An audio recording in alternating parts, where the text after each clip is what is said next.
أهلا بكم متابعي قناة ملوك الأرانب. الأرانب الصغيرة ماذا نطعمها؟ يعني أفضل طعام للأرانب الصغيرة. عندنا مجموعة من الخضروات التي ممكن أن نقدمها للأرانب الصغيرة بعمر صغير، وهي تعتبر الغذاء المفضل للأرانب الصغيرة. فإذا كان عندك أرانب صغيرة، الأفضل أن نقدم لهم هذه المجموعة من الخضروات المفيدة. عندنا أولا الخس. الخس يعتبر من الخضروات المفيدة، والخضروات التي تعشقها صغار الأرانب، وهي تعتبر مناسبة للأرانب بهذا العمر.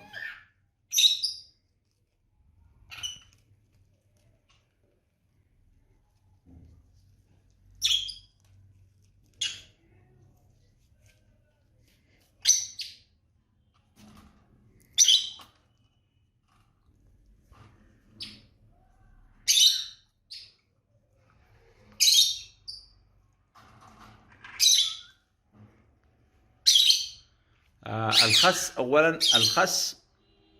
وعندنا أيضا الجزر. الجزر يعتبر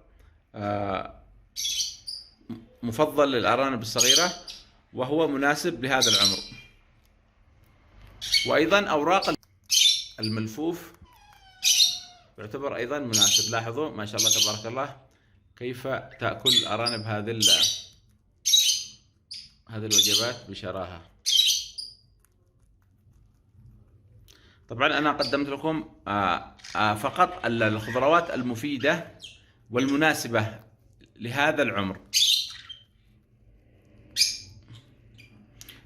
يوجد الكثير من الوجبات التي ممكن أن نقدمها لصغار الأرانب، ولكن أنا قدمت الأفضل الوجبات.